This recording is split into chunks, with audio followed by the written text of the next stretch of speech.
जय श्री राम दोस्तों। राम जी के पूर्वज और गौ भक्त राजा दिलीप की कथा सुनिए।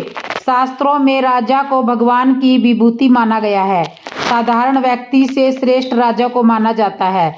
राजाओं में भी श्रेष्ठ सप्त दीपवती पृथ्वी के चक्रवर्ती सम्राट को अधिक श्रेष्ठ माना गया है। ऐसे ही पृथ्वी के एक छत्र सम्राट सूर्यवंशी राज श्री दिलीप की एक महान गो भक्त थे। महाराज दिलीप और देवराज इंद्र में मित्रता थी। देवराज के बुलाने पर दिलीप एक बार स्वर्ग में गए।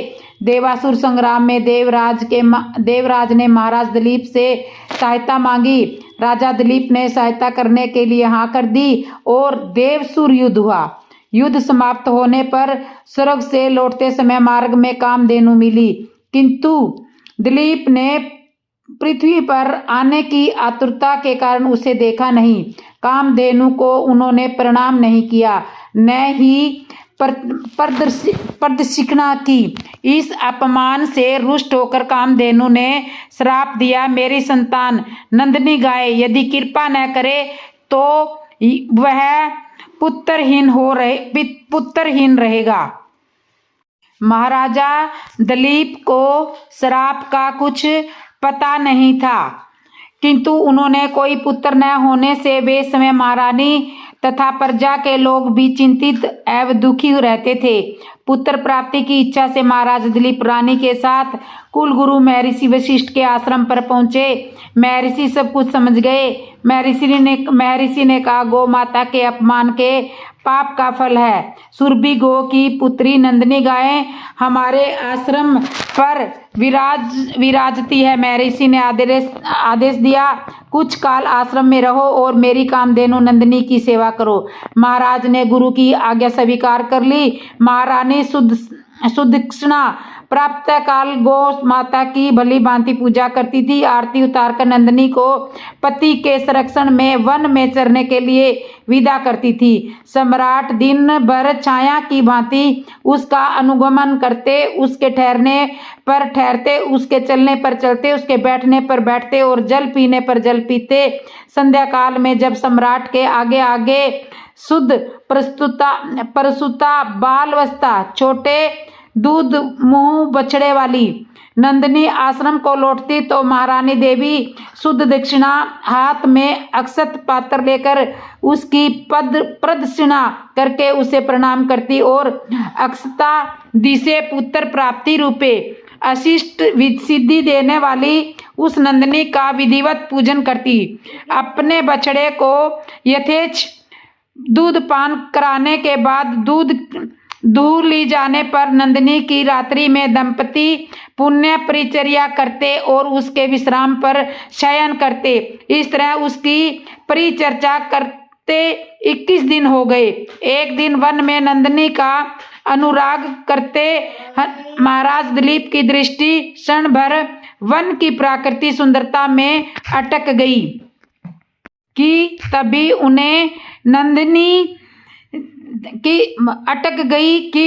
उन्हें नंदिनी का आर्तनाद सुनाई दिया।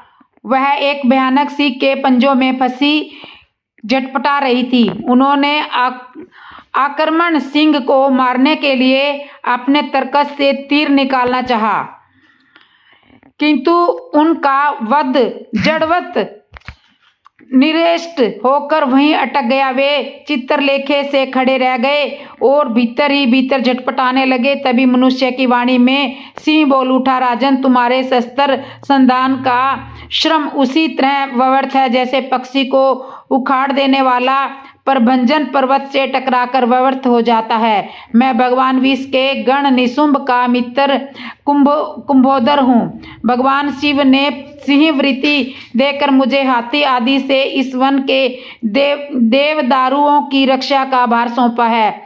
इस समय जो भी जीव सर्वप्रथम मेरे दृष्टिपथ में आता है वह मेरा भक्ष्य बन जाता है। इस गाय ने इस संरक्षित वन में प्रवेश करने की अनधिकार चेष्टा की है और मेरे भोजन की वेला में यह मेरे सम्मुख आई है। अतः मैं इसे खाकर अपनी शुद्ध शांत भूख को मिटाऊंगा। तुम लज्जा और गलियानी छोड़कर वापस लौट जाओ। किंतु पर दुख कातर दिलीप भय और व्यथा से झटपटाती नेत्रों में अविरल आंसू धारा बहाती नंदिनी को देखकर और उस संध्या काल में अपनी माँ की उत्कंठा से प्रतीक्षा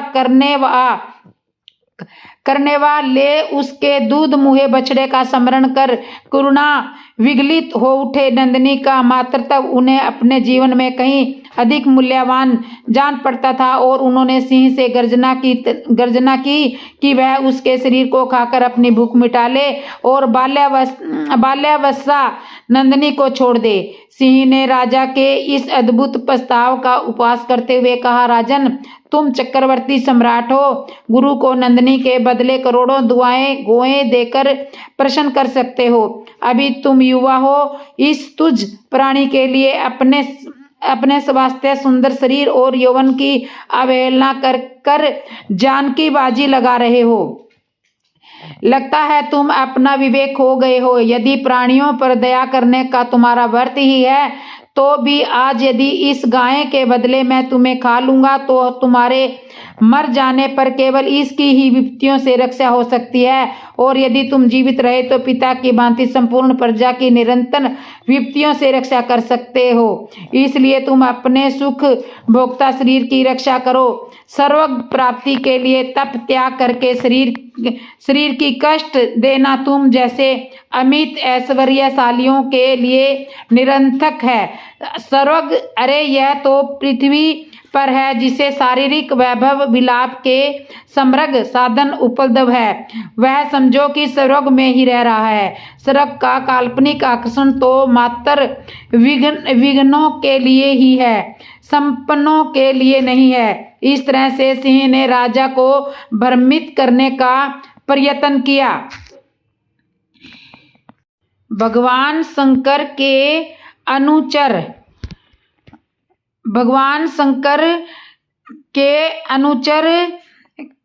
के सिंह की बात सुनकर अत्यंत दयालु महाराज दिलीप ने उनके द्वारा आक्रांत नंदिनी को देखा तो आंसू प्रेरित कातर नेत्रों से उनकी ओर देखती हुई प्राण रक्षा की याचना कर रही थी। राजा ने क्षत्रिय तत्व के महत्व को प्रतिपादित करते हुए कहा कि नहीं सिंह, मैं नहीं गौ माता को तुम्हारा भक्ष्य बनाकर नहीं लौट सकता। मैं अपने सती यत्न को क्यों कलंकित करूं। क्षत्रिय संसार में इसलिए प्रसिद्ध है कि वे विपत्ति और औरों की रक्षा करते हैं। राज्य का भोग भी उनका लक्ष्य नहीं है। उनका लक्ष्य लोक रक्षा से कीर्ति अर्जित करना, निंदा से मलिन प्राणों और राज्य को तो वे तुच्छ वस्तुओं की तरह त्याग देते हैं। इसलिए तुम मेरे शरीर पर दयालु हो, मेरे भौतिक शरीर को खाकर उसकी रक्षा करो, क्योंकि यह शरीर तो नश्वर है, मरण धर्म है। इसलिए इस पर हम जैसे विचारशील पुरुषों की ममता नहीं होती। हम तो यश शरीर के पोषक हैं। यह मांस का शरीर भी न रहे परंतु गौरक्षा से मेरा यश शारीरिक शरीर सुरक्षित रहेगा।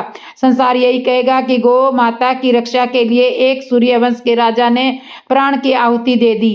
एक चक्रवर्ती सम्राट के प्राणों से भी अधिक मूल्यवान एक गाय है। सिंह ने कहा, अगर आप अपना शरीर मेरा आहार बनाना ही चाहते हो तो ठीक है। सिंह के स्वीकृति दे देने पर राजश्री दिलीप ने शस्त्रों को फेंक दिया और उनके आगे अपना शरीर मांस पिंड की तरह खाने के लिए डाल दिया और वे जाके सिर झुकाए आक्रमण की प्रतीक्षा करने लगे। तभी आकाश से विद्याधर उन पर पुष्प वृष्टि करने लगे। नंदिनी ने कहा, हे पुत्र उठो। यह मधुर दिव्य वाणी सुनकर राजा को महान आश्चर्य हुआ और उन्होंने वात्सल्यमयी जननी की तरह अपने सतनों से दूध बहाती हुई नंदिनी गो को देखा, किंतु सिंह दिखलाई नहीं दिया।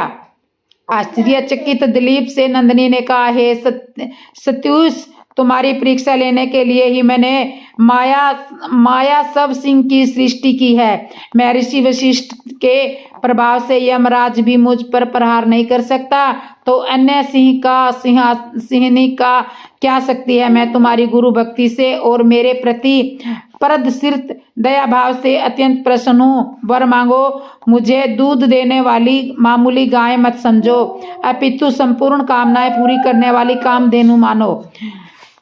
राजा ने दोनों हाथ जोड़कर वंश चलाने वाले अनंत कीर्ति पुत्र की याचना की। नंदिनी ने तदास्तु कहा। उन्होंने कहा, राजन, मैं आपकी गो भक्ति से अत्यधिक प्रसन्न हूँ।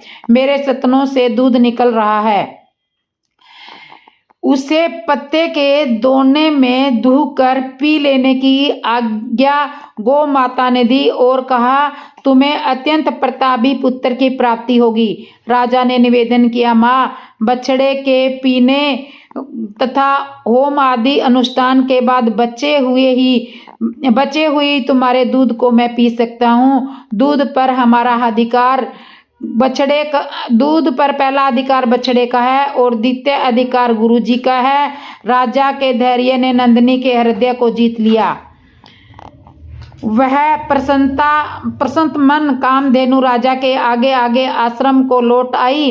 राजा ने बछड़े के पीने तथा अग्निहोत्र से बचे दूध का महर्षि की आज्ञा पाकर पान किया।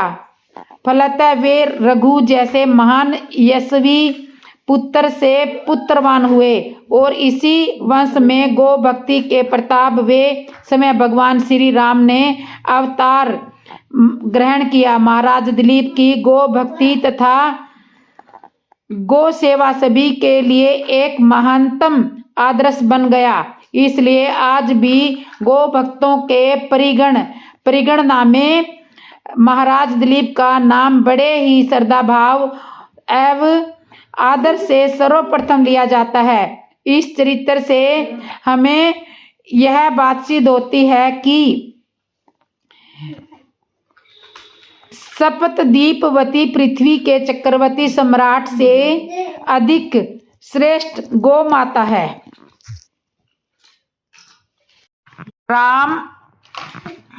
राम और हनुमान की कहानी। राम और हनुमान का प्रथम मिलन जानिए कैसे हुआ। हनुमान जी और प्रभु श्री राम की प्रथम भेंट। एक समय की बात है, हनुमान जी यशमुख पर्वत की ऊंची चोटी पर ध्यान मगन बैठे हुए थे। उसी समय भगवान श्री राम और लक्ष्मण जी सीता जी की खोज करते हुए यशमुख पर्वत के पास पहुंचे। पर्वत की ऊंची चोटी से बानरों के राजा सुग्रीव ने देखा। उन्हें देखकर सुग्रीव ने सोचा कि ये दोनों बलवान पुरुष शायद बाली के भेजे हुए योद्धा हैं जो उसे मारने के लिए आए हैं। डर के मारे वह घबराया और उसने हनुमान जी से कहा, हनुमान देखो, दो बहुत शक्तिशाली लोग हाथ में धनुष लिए हुए हमारी ओर बढ़ रहे हैं। लगता है इन्हें बाली ने हमें मारने के लिए भेजा है। तुम तत्काल तपस्वी ब्राह्मण का रूप धारण करो और इनसे पूछो कि ये कौन है और कहां से आए हैं। अगर कुछ भय की बात निकले तो मुझे संदेश दे देना, मैं पर्वत छोड़कर कहीं और भाग जाऊंगा। सुग्रीव की घबराहट को देखकर हनुमान जी ने तुरंत ही तपस्वी ब्राह्मण का रूप धारण किया और भगवान श्री राम और लक्ष्मण के पास पहुंचे। उन्होंने दोनों भाइयों को प्रणाम करते हुए कहा, प्रभु आप कौन हो, कहां से आए हो? यहाँ की धरती बहुत कठोर है और आपके पांव बहुत कोमल है। ऐसा प्रतीत होता है कि आप तो ब्रह्मा विष्णु महेश में से कोई देवता है या फिर नर नारायण जैसे प्रसिद्ध ऋषि है। कृपा करके अपना परिचय दीजिए। हनुमान जी के शब्दों से श्री राम और लक्ष्मण को यह समझते देर नहीं लगी कि यह कोई साधारण ब्राह्मण नहीं बल्कि एक महान साधु है। भगवान श्री राम ने मुस्कुराते हुए अपना परिचय देते हुए कहा, हम राक्षसों द्वारा सीता जी की हरण की खोज में निकल पड़े हैं। हम अयोध्या के राजा दशरथ के पुत्र राम और उनके भाई लक्ष्मण हैं। हम सीता माता की खोज में चारों ओर घूम रहे हैं। अब कृपा करके आप अपना परिचय दीजिए। श्री राम के इन शब्दों को सुनकर हनुमान जी ने तुरंत पहचान लिया कि सामने समय भगवान श्री राम खड़े हैं। वे तत्काल उनके चरणों में गिर पड़े। भगवान श्री राम ने उन्हें उठाया और स्नेह पूर्वक गले से लगाया। हनुमान जी ने कहा, प्रभु आप तो संसार के स्वामी हैं, मुझसे मेरा परिचय क्यों पूछते हो? मेरे जन्म का उद्देश्य केवल आपके चरणों की सेवा करना है। कृपा मुझे अपने पवित्र चरणों में स्थान दीजिए। भगवान श्री राम ने प्रसन्न होकर हनुमान जी के मस्तक पर अपना आशीर्वाद का हाथ रखा। हनुमान जी खुशी से झूम उठे और दोनों भाइयों को उठाकर अपने कंधे पर बैठा लिया। यह सुग्रीव के लिए संकेत था कि इनसे कोई खतरा नहीं है, क्योंकि सुग्रीव ने हनुमान जी से कहा था कि यदि कुछ भय की बात हो तो वह उसे तुरंत संदेश देंगे। हनुमान जी श्री राम और लक्ष्मण को कंधे पर बिठाकर सुग्रीव के पास गए और सुग्रीव का परिचय कराया। भगवान श्री राम ने सुग्रीव की दुख भरी कहानी सुनी और उसे अपना मित्र भी बना लिया। भगवान श्री राम ने बाली का वध सुग्रीव को किष्किंधा का राजा बना दिया। इस प्रकार हनुमान जी की सहायता से सुग्रीव का सारा दुख दूर हो गया और उसे उसका खोया हुआ राज्य पुनः प्राप्त हो गया। इस प्रकार हनुमान जी और श्री राम के मिलन की एक नई मित्रता का आरंभ हुआ, जो रामायण की कई घटनाओं के लिए महत्वपूर्ण साबित होती है। अब मैं आपको बताती हूँ कि आखिर रामायण क्या है। अगर पढ़ो तो आंसुओं पे काबू नहीं कर पाओगे। प्यारे पाठकों, छोटा सा वृतांत है। एक रात की बात है। माता कौशल्या जी को सोते में अपने महल की छत पर किसी के चलने की आहट सुनाई दी। नींद खुली। पूछा कौन है। मालूम पड़ा सुतकृति जी है। नीचे बुलाया। सुतकृति जी, जो सबसे छोटी बहू थी, आई और चरणों में प्रणाम करके खड़ी हो गई। माता कौशल्या ने पूछा, सुतकृति, इतनी रात को अकेली छत पर क्या कर रही हो बिटिया? क्या नींद नहीं आ रही? और शत्रुघ्न कहाँ है? सुतकृति की आंखों में पानी भर आया। माँ की छाती से चिपटी, गोद में सिमट गई और बोली, उन्हें तो मैंने देखे हुए 13 वर्ष हो गए हैं। उफ! कौशल्या जी का हृदय कांप कर झटपटा गया। तुरंत आवाज लगाने लगी। सेवक दौड़े आए। आधी रात कोई पालकी तैयार हुई। आज शत्रुघ्न जी की खोज होगी। माँ चली। आपको मालूम है शत्रुघ्न जी कहाँ मिले?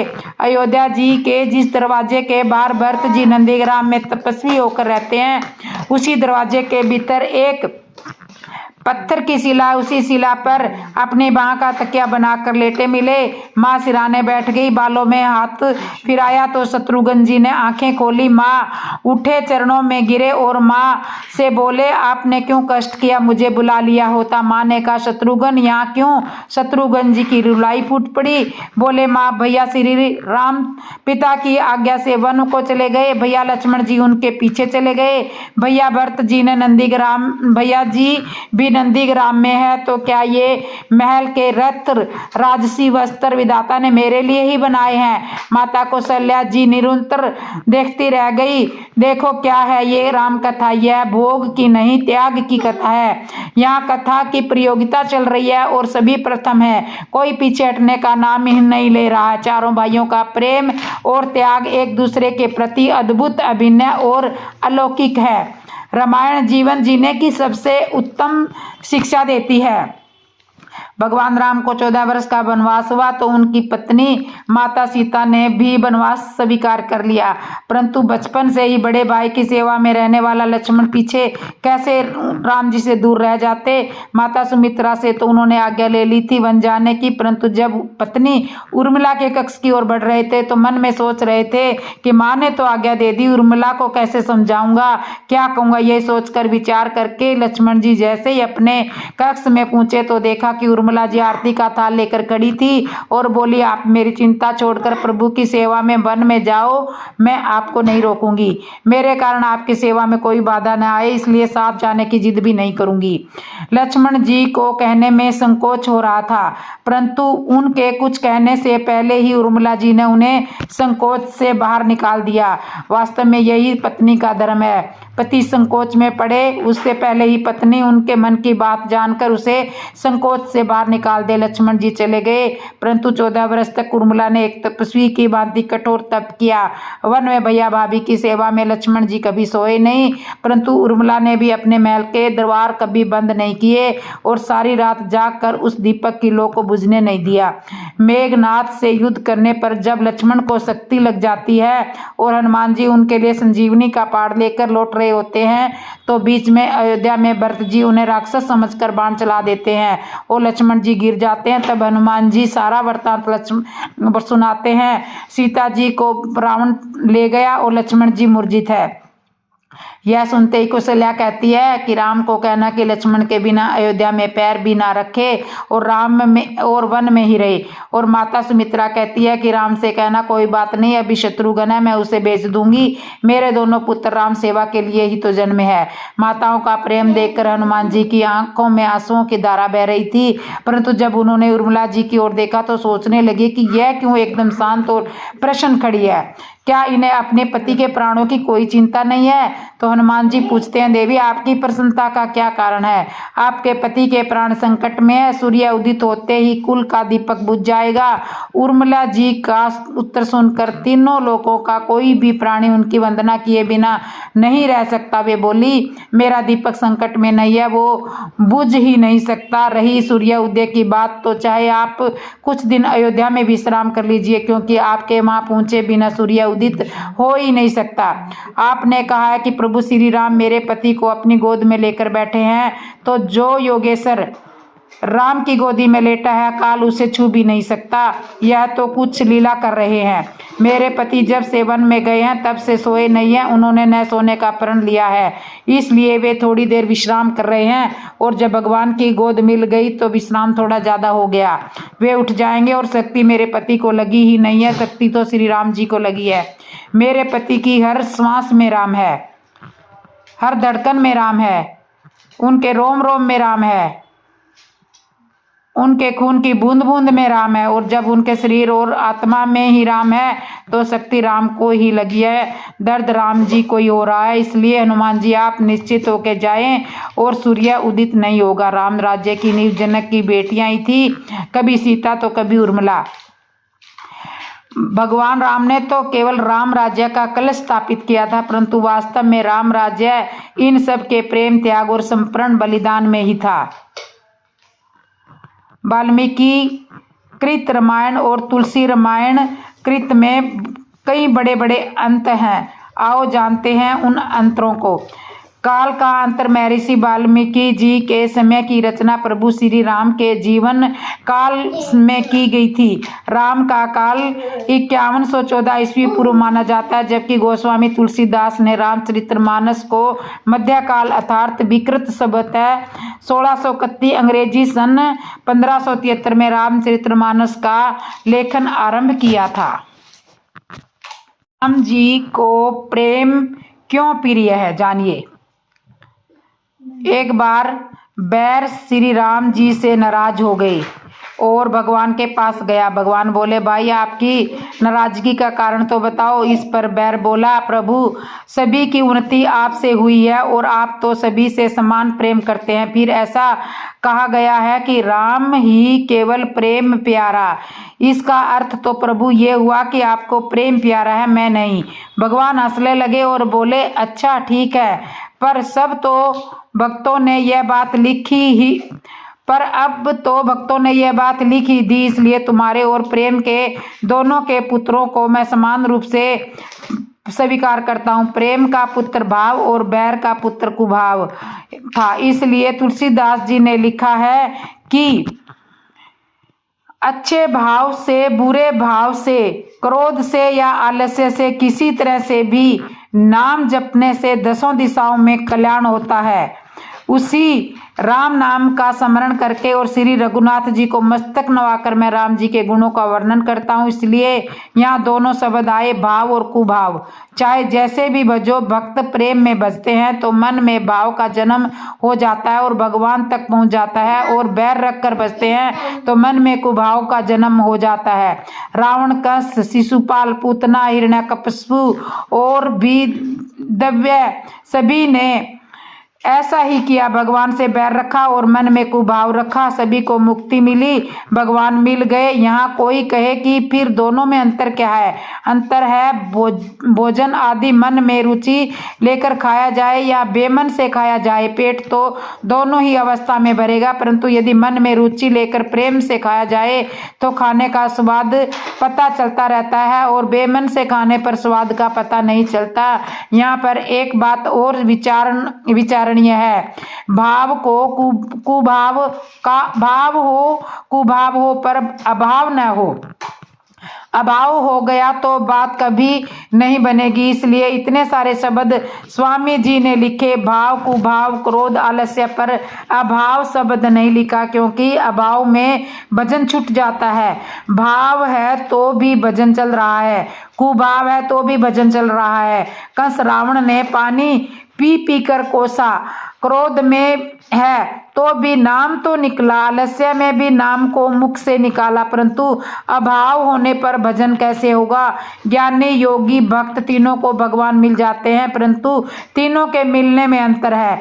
ब्रह्मा परमात्मा और भगवान है। जैसे आम का एक वृक्ष है, ज्ञानी ब्रह्मा की अनुभूति करता है, जैसे आम के वृक्ष का दिखाई देना।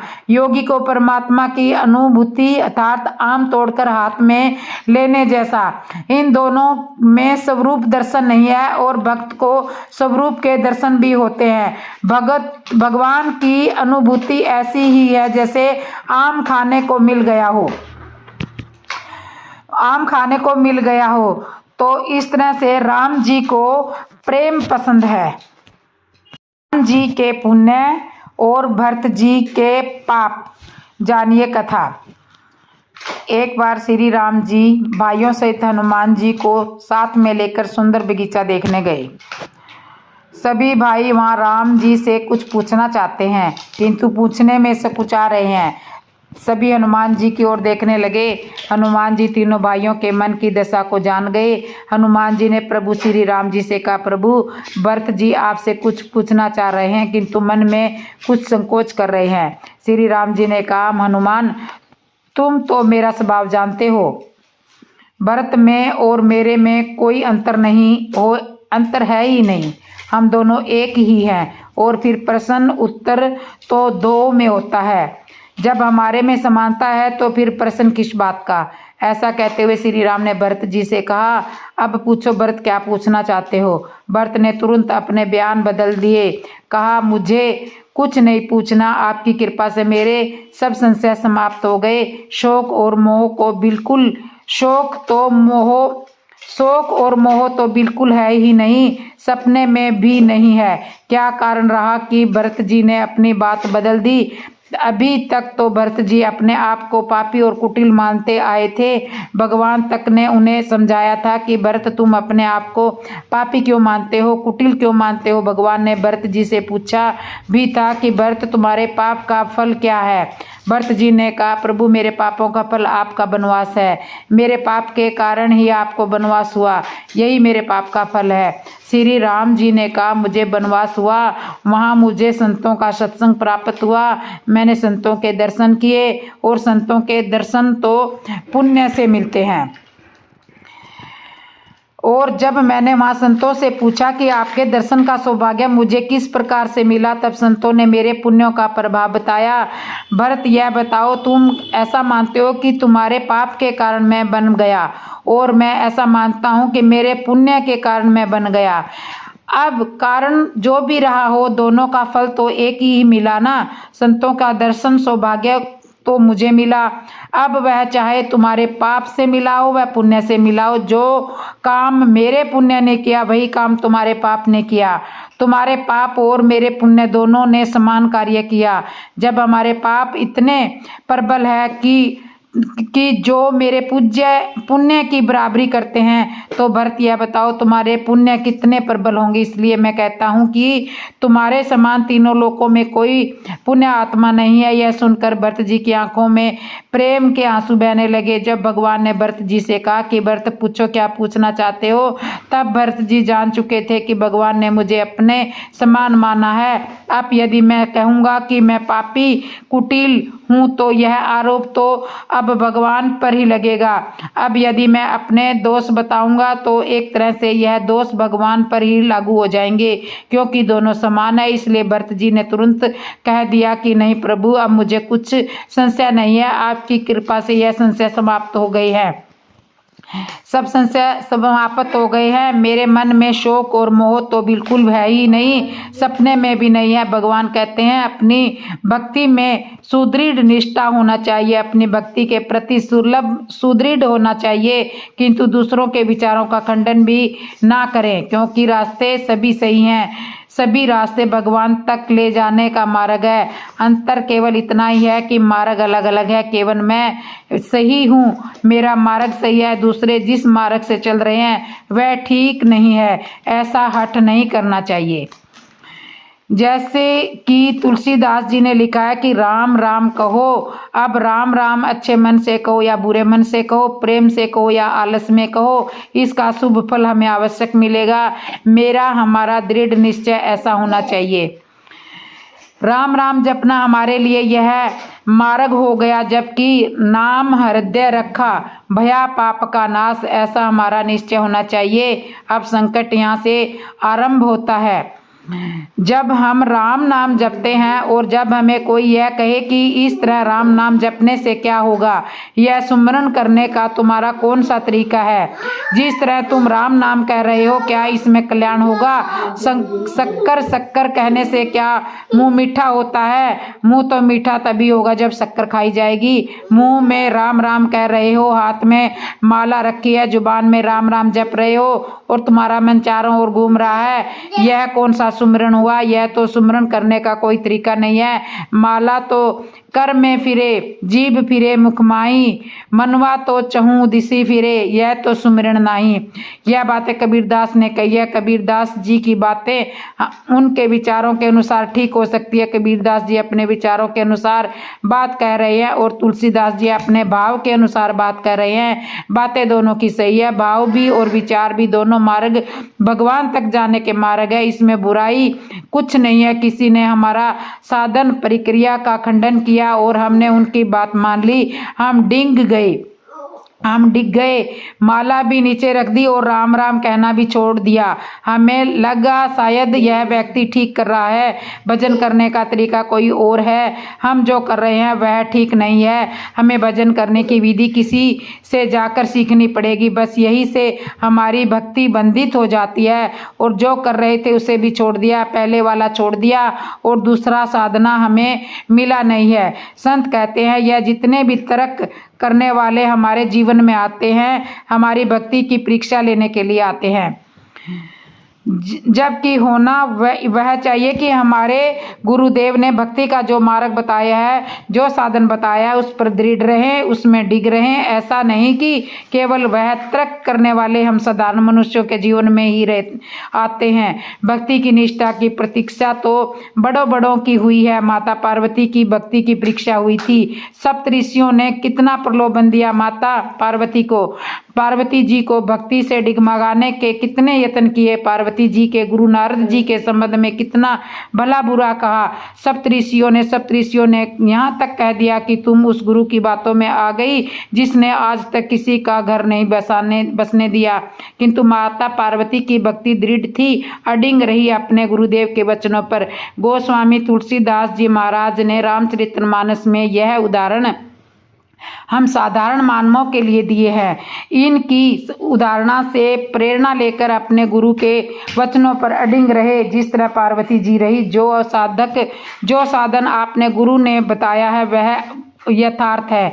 मुक्ति का मार्ग, इसे छोड़ना नहीं चाहिए। यदि कोई अलग साधन कर रहा है तो उसे करने दो, उसमें बुराई खोजने का प्रयास मत करो। अक्सर होता यह है कि लोग एक दूसरे को उपदेश करते हैं जो वह कर रहे हैं वह ठीक है और उसको कुछ करने दो, और जो दूसरे कुछ अलग साधन कर रहे हैं वह भी ठीक नहीं। ऐसा विचार मन में नहीं आना चाहिए। संत कहते हैं कि अपने घरों का कचरा साफ करो, दूसरों के घरों का कचरा साफ करने की परवाह मत करो। तो दोस्तों, आपको ये हमारी कथा कैसे लगी? अच्छी लगी हो तो कमेंट में ज़रूर बताना और मेरे चैनल को सब्सक्राइब करना। बोलो जय श्री राम, जय श्री राम, जय श्री राम।